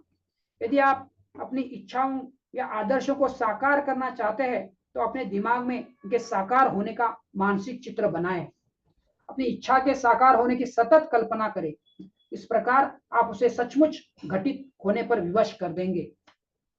आप वास्तविकता के रूप में जिसकी कल्पना करते हैं वह आपके मस्तिष्क में पहले से ही मौजूद है, और यदि आप अपने आदर्श के प्रति वफादार बने रहे तो एक दिन वह अवश्य चीज साकार होगी। आप अपने दिमाग पर जो छाप छोड़ते हैं, आपके भीतर का मास्टर आर्किटेक्ट पर्दे पर वही दृश्य दिखा देता है। उसने करोड़ों डॉलर वाले व्यवसाय की कल्पना की। सामान्य बातचीत में एक उत्कृष्ट व्यवसायी ने मुझे बताया कि उसने किस प्रकार एक छोटे स्टोर से शुरुआत की, लेकिन नियमित रूप से और सुनियोजित तरीके से वो वर्षों तक यह चित्र देखता रहा कि वह एक बड़े कारपोरेशन का मुखिया है जिसकी शाखाएं पूरे देश में फैली हुई है। सुबह, दोपहर और रात को 10-15 मिनट तक वह अपने दिमाग में विशाल इमारतों, फैक्ट्रियों और स्टोर्स के चित्र देखता था। उसे पूरा विश्वास था कि दिमाग की किमियागिरी की बदौलत उसका यह सपना साकार हो जाएगा। धीरे धीरे उसका व्यवसाय चल निकला। उसे अपने स्टोर का विस्तार करना पड़ा और अन्य शाखाएं खोलनी पड़ी। आकर्षण के शाश्वत नियम द्वारा वह अपनी ओर से ऐसी योजनाओं, कर्मचारियों, मित्रों, धन सहित हर उस चीज को आकर्षित करने लगा जिसकी जरूरत उसे अपने आदर्श चित्र को साकार करने के लिए थी। उसने सच्चे दिल और पूरी गंभीरता से अपनी कल्पना का अभ्यास किया और उसे विकसित करके अपने मानसिक चित्रों के अनुसार तब तक जिया जब तक कि कल्पना शक्ति ने उसकी इच्छाओं को साकार नहीं कर दिया। आज वो बहुत दौलतमंद है और हजारों कर्मचारियों वाले एक कारपोरेशन का प्रेसिडेंट है। उसने अपने भाई को दौलतमंद बनाया। दक्षिण कैलिफोर्निया विश्वविद्यालय के एक विद्यार्थी ने मेरी यह व्याख्या सुनी कि बाइबल में जोसेफ नाम का एक अर्थ कल्पना भी है। बाइबल में कहा गया है कि जोसेफ कई रंगों का कोट पहनता है। बाइबल के संदर्भ में कोट एक मनोवैज्ञानिक आवरण है। आपके मनोवैज्ञानिक वस्त्र है, नजरिए, मानसिक अवस्थाएं और आपके दिल में रहने वाली भावनाएं। जोसेफ का कई रंगों का कोट हीरे के अनेक फलकों को किसी विचार को आकृति देने वाले वस्त्र पहनाने की आपकी क्षमता का प्रतीक है। वह विद्यार्थी यह कल्पना करने लगी, उसका बहुत गरीब भाई विलासिता की गोद में रह रहा है। उसने चित्र देखा कि उसके भाई का चेहरा खुशी से दमक रहा है, उसकी भाव भंगिमा बदल रही है, उसके होठों पर बड़ी सी मुस्कान खिल रही है।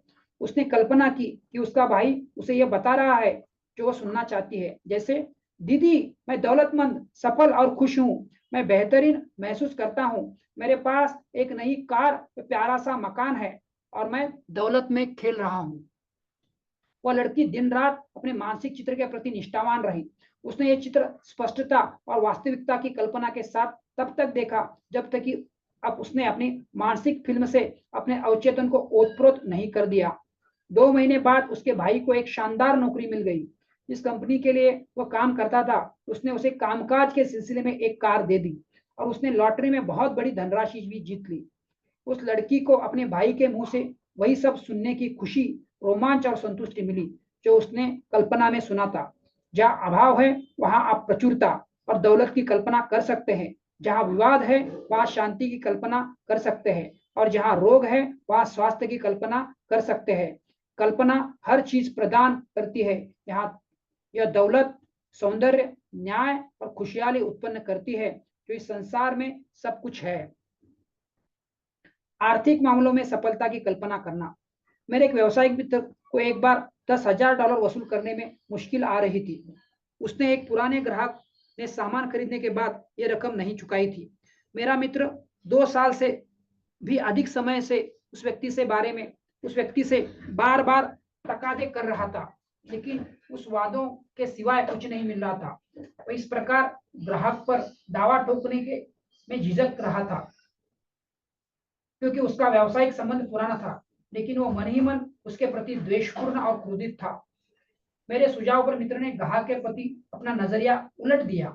वह कल्पना करने लगा कि उसका ग्राहक ईमानदार, संजीदा, प्रेमपूर्ण और दयालु है।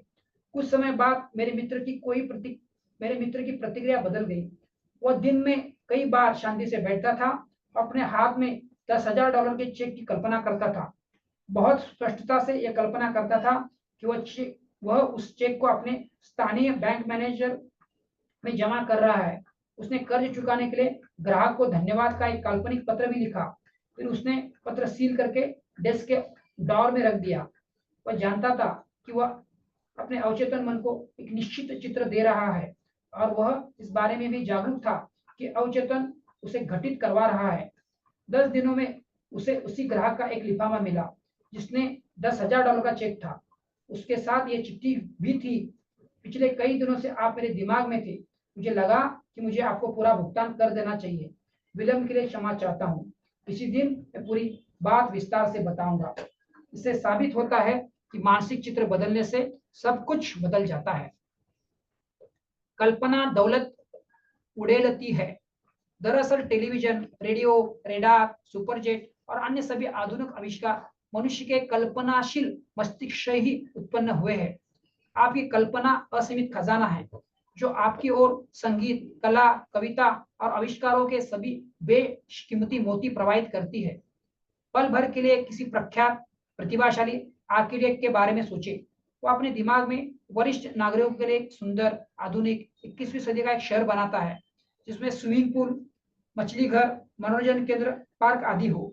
वो अपने दिमाग में वो सबसे सुंदर महल बनाता सकता है जो किसी इंसान ने अपनी आंख से देखा हो। वह निर्माता की अपनी योजनाओं देने से पहले ही इमारतों की संपूर्ण रूप से कल्पना कर सकता है। उसके भीतर अमेरी उसके और असंख्य लोगों के लिए बाहरी अमेरिका सृजन कर देती है। आप अपने भविष्य के आर्किटेक्ट है। आप एक पेड़ के बीज को देखकर ही अपनी कल्पना की आंख से नदियों, झरनों आदि से भरे एक विशाल जंगल का सृजन कर सकते हैं। आप उस जंगल में सभी प्रकार के जीव जंतुओं की कल्पना कर सकते हैं। यही नहीं, आप हर बादल में रंग भर सकते हैं, आप रेगिस्तान को देखकर उसमें गुलाब खिलने तथा आनंद पाने की कल्पना कर सकते हैं। जो लोग अंतर्बोध और कल्पना में निपुण होते हैं वे रेगिस्तान में पानी खोज लेते हैं और वहां शहर बना लेते हैं, जहां दूसरे लोगों को केवल रेत ही रेत और वीरान इलाका ही दिखता हो। रेगिस्तान में संपत्ति। लगभग 10 वर्ष पहले मैंने एप्पल वैली में एक आदमी से कुछ जमीन खरीदी।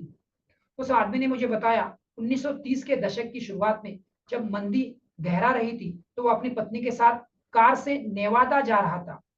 एप्पल वैली से गुजरते समय उसे उस वक्त विशाल रेगिस्तान थी।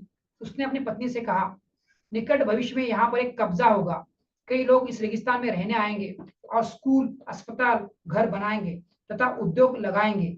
यह सरकारी जमीन है। मैं यहाँ पर 600 एकड़ जमीन खरीदने वाला हूँ। उस वक्त जमीन की कीमत $2 प्रति एकड़ थी। $2 प्रति एकड़ के निवेश से उसने थोड़ी संपत्ति बना ली। उस जमीन की कीमत अब $400 प्रति एकड़ या उससे अधिक है। असंख्य पुरुष नेवादा जाते वक्त इसी इलाके से गुजरे होंगे। उसे सिर्फ एक रेगिस्तान नजर आया, जबकि उस व्यक्ति ने सौभाग्य देखा। बाइबल कहती है, मैं वीरानों में पानी की ताल और सूखी जमीन पर पानी के सोते बनाऊंगा। एक व्यक्ति ने किस तरह अपनी इच्छाओं का कारगर चित्र देखा। एक स्कूल शिक्षिका मेरी दैनिक रेडियो कार्यक्रम सुनती है। उसने मुझे लिखा था कि उसने अपनी नोटबुक में स्वास्थ्य, संपत्ति, प्रेम, अभिव्यक्ति शब्द लिख लिए हैं। उसने कहा उसकी सेहत खराब थी और उसके पास पर्याप्त पैसे नहीं थे। वह अविवाहित थी और किसी कॉलेज में पढ़ाने का अवसर खोज रही थी। स्वास्थ्य के नीचे उसने अपनी नोटबुक में लिखा, मैं पूरी तरह स्वस्थ हूँ, ईश्वर मेरा ही स्वास्थ्य है। संपत्ति के नीचे उसने लिखा, ईश्वर की संपत्ति अब मेरी है और मैं अमीर हूँ। प्रेम के नीचे उसने लिखा, मैं खुशहाल शादीशुदा हूँ और दैवीय आनंद में रह रही हूँ। अभिव्यक्ति के नीचे उसने लिखा, दैवीय प्रज्ञा मुझे अपने सही काम की ओर मार्गदर्शन करती है और ले जाती है, जिसे मैं अद्भुत आमदनी के लिए आदर्श ढंग से करती हूँ। हर सुबह शाम वो अपनी नोटबुक की इबारत देखती थी और यह दावा करती थी, ये सारी इच्छाएं मेरे अवचेतन मन द्वारा इसी समय पूरी की जा रही है। फिर वह हर शनि के पूरे परिणाम का चित्र देखने में थोड़ा समय लगाती थी। वह कल्पना करती थी कि उसका डॉक्टर उससे कह रहा है, आप पूरी तरह ठीक हो चुकी है, अब आप पूर्णतः स्वस्थ है। वो कल्पना करती थी उसकी माँ जो उसके साथ रहती थी उससे कह रही है, अब तुम अमीर हो, हम यात्राएं कर सकते हैं, मैं बहुत खुश हूँ।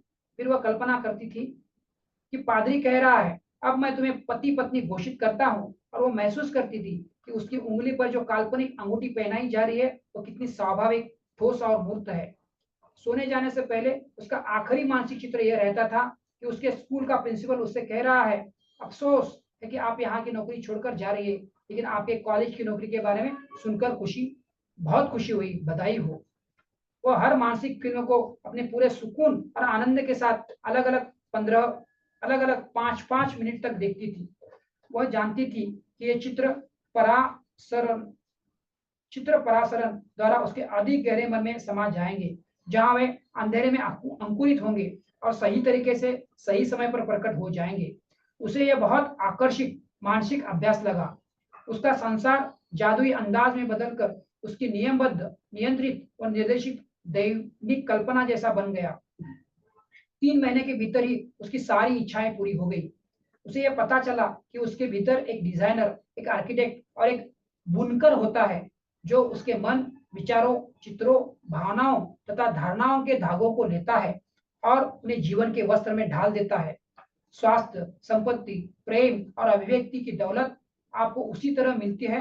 बाइबल की पंक्ति भजन 121.1 है, मैं अपनी नजरें कल्पना पहाड़ियों की ओर उठाऊंगा जहां से मुझे मदद मिलती है। आप हमेशा चित्र बना रहे होते हैं।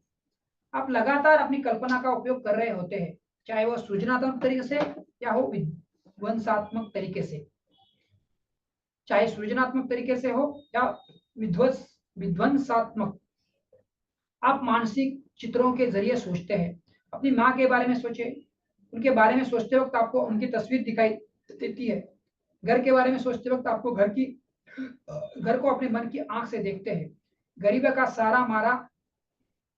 गरीब का मारा आदमी हमेशा सभी प्रकार के अभावों तथा सीमाओं का चित्र देखता है और उसका मन उसके देखे गए मानसिक चित्रों के अनुसार ही परिणाम देता है। जब आपकी शादी होने वाली थी तो आपके मन में स्पष्ट यथार्थवादी चित्र थे। कल्पना की शक्ति से आपने पादरी या पुजारी को देखा था। आपने उसे विवाह की रस्म कराते सुना था। आपने फूलों और चर्च को देखा था। आपने संगीत सुना था। आपने अपनी उंगली पर अंगूठी की कल्पना की थी और आप अपनी कल्पना में हनीमून मनाने नियाग्रा फॉल्स या यूरोप गए थे। यह सब आपकी कल्पना में हुआ था। इसी तरह कॉलेज की पढ़ाई पूरी करने से पहले आपके दिमाग में एक सुंदर नाटक खेला गया था। आपके कॉलेज की पढ़ाई पूरी करने के सभी विचार भौतिक रूप में देखे थे। आपने कल्पना की थी कि कॉलेज का प्रोफेसर या प्रेसिडेंट आपको डिप्लोमा या डिग्री दे रहा है। आपने देखा था कि सभी विद्यार्थी गाउन पहने हैं। आपने सुना था कि आपकी माँ, पिता या गर्लफ्रेंड आपको बधाई दे रही है। आपने अपने आलिंगन और चुंबन महसूस किए थे। यह सब वास्तविक, नाटकीय, रोमांचक और अद्भुत था। चित्र आपके दिमाग में न जाने कहां से घुमड़ आए, लेकिन आप जानते हैं और आपको यह स्वीकार करना होगा कि ऐसा आंतरिक सृजनकर्ता था और है जो इतना शक्तिशाली है कि उसने आपकी कल्पना में देखे गए चित्रों को जीवन, गति और आवाज प्रदान की। इन चित्रों ने आपसे कहा था, हमारा जीवन सिर्फ आपके लिए है। किस प्रकार एक ब्रोकर दूसरों के लिए दौलत के चित्र देखता है। मेरा एक ब्रोकर मित्र अपने ग्राहकों को अमीर बनाने में बहुत रुचि लेता है। फलस्वरूप वो बहुत सफल है और हाल ही में उसे तरक्की देकर कंपनी का एग्जीक्यूटिव वाइस प्रेसिडेंट बना दिया गया। उसका तरीका बड़ा आसान है। ऑफिस आने से पहले वह स्थिर बैठता है, अपने मन को शांत करता है, अपने शरीर को शिथिल करता है और मन ही मन बहुत से ग्राहकों से बातचीत करता है। इस काल्पनिक बातचीत में ग्राहक एक के बाद एक उसके बुद्धिमत्तापूर्ण निर्णय पर उसे बधाई देते हैं और सही स्टॉक खरीदने की सलाह देने के लिए भी उसकी प्रशंसा करते हैं। वह इस काल्पनिक बातचीत को नियमित रूप से मंचित करता है और मनोवैज्ञानिक रूप से उसे सत्य के रूप में अपने अवचेतन में आरोपित कर लेता है। दिन में उसे जब भी फुर्सत मिलती है तो ये ब्रोकर अपने मानसिक चित्रों की ओर लौट आता है और इस प्रकार अपने अवचेतन मन पर गहरी छाप छोड़ देता है। उसने मुझे बताया कि उसने अपने कई ग्राहकों को काफी दौलत कमा कर दी है और उसकी सलाह से अब तक किसी को भी एक पाई तक का नुकसान नहीं हुआ है। इस ब्रोकर को एहसास है कि जो भी मन में बोया जाता है उसकी फसल स्वाभाविक प्रक्रिया के अनुसार बाहर के भौतिक संसार में प्रकट हो जाती है। यह सतत मानसिक चित्र है जो मस्तिष्क की गहराई में उकेरा जाता है। अपनी मानसिक फिल्म को अक्सर चलाए, उसे बार बार अपने मन के पर्दे पर देखने की आदत डाल ले। कुछ समय बाद एक निश्चित आदतन कार्य बन जाएगा। वह आंतरिक फिल्म जिसे आपने अपने मन की आंखों में देखा है बाहर प्रकट हो जाएगा। रोमन्स 4.17 में हमें पढ़ते हैं, जो चीज नहीं थी उन्होंने उन्हें ऐसे बुलाया जैसे वही थी और अदृश्य चीजें नजर आने लगी। अमेरिका विज्ञान कल्पना के विज्ञान में सबसे पहले तो आपको अपनी कल्पना को अनुशासित करना होगा ताकि वह यहाँ वहां अनियंत्रित होकर न दौड़ने लगे। विज्ञान शुद्धता पर जोर देता है। यदि आप रासायनिक रूप से शुद्ध उत्पाद चाहते हैं तो आपको सारे बाहरी तत्वों के सभी अंश हटाने पड़ेंगे। आपको बाकी सारे कचरे को दूर फेंकना होगा। कल्पना के विज्ञान में आप ईर्ष्या, लोभ, डर, चिंता और द्वेष जैसी सारी मानसिक अशुद्धियों को हटा देते हैं। आपको जीवन के लक्ष्यों और उद्देश्यों पर आपका सारा ध्यान केंद्रित करना चाहिए। आपको एक अमीर और खुशहाल जीवन जीने के अपने लक्ष्य को नहीं भटकना चाहिए। आप अपनी इच्छाओं की वास्तविकता में मानसिक रूप से डूब जाएंगे तो आप अपने संसार में उन्हें भौतिक रूप से भी देख लेंगे। जिस व्यवसायी का कारोबार समृद्ध हो रहा है वो ऑफिस से घर आता है और अपने मन में असफलता की फिल्म चलाता है, यानी वह शेख चिल्ली शेल्फ खाली देखता है। फिर से पढ़ता हूं इस पैराग्राफ को। जिस व्यवसायी का कारोबार समृद्ध हो रहा है वो ऑफिस से घर आता है और अपने मन में असफलता की फिल्म चलाता है, यानी वह शेल्फ खाली देखता है। कल्पना करता है कि वह दिवालिया हो गया है और उसका बैंक खाता खाली हो चुका है। वह यहाँ तक कल्पना कर लेता है कि कि उसका धंधा बंद हो गया है, जबकि वास्तविकता यह है कि उस वक्त वह समृद्ध हो रहा है। उसके इस नकारात्मक मानसिक चित्र में तनिक भी सच्चाई नहीं है, यह सरासर झूठ है। दूसरे शब्दों में, जिस चीज से वह डरता है वह उसकी दूषित कल्पना के सिवाय कहीं मौजूद नहीं है। यह असफलता कभी साकार नहीं होगी जब तक कि वह भय के भाव से उस दूषित चित्र को ऊर्जा न देता रहे। यदि वह लगातार यही मानसिक चित्र देखता रहेगा तो जाहिर है उसे असफलता झेलनी पड़ेगी। उसके पास असफलता और सफलता दोनों का ही विकल्प है, लेकिन वह असफलता को ही चुन रहा है। उस मानसिक चित्रों, विचारों और छवियों को अपने दिमाग के सिंहासन पर बैठाएं, जो आपको स्वस्थ करे, आशीष दे, समृद्ध करे, प्रेरित करे और शक्ति दे। यह सच है कि आप अपनी कल्पना जिस रूप में करते हैं आप वैसे ही बन जाते हैं। आपकी सतत कल्पना आपकी दुनिया को दोबारा बनाने के लिए पर्याप्त है।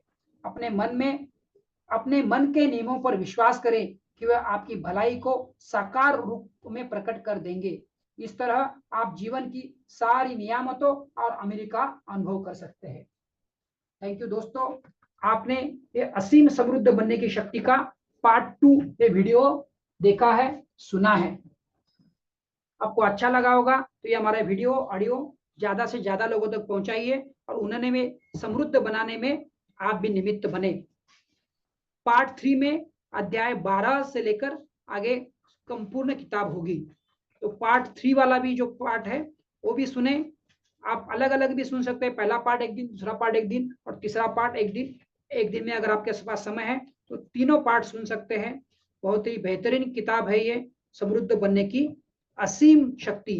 ये इंग्लिश किताब जो doctor Joseph Murphy, the your infinite power to be rich by Joseph Murphy, उसका हिंदी रूपांतरण है। तो थर्ड इसमें हम देखेंगे 12वां अध्याय में। तो आपने अभी तक जो कंप्लीट किया 11वां अध्याय, इसके लिए आपको बहुत बहुत बधाई और आपकी समृद्धि के लिए आपको शुभकामनाएं। फिर मिलते हैं अगले वीडियो में, तब तक आप सुनते रहे और दूसरों को भी इस ऑडियो वीडियो की जो मैसेज है फॉरवर्ड करते रहे, तो उन्हें भी समृद्ध बनने में आप निमित्त बने। Thank you very much.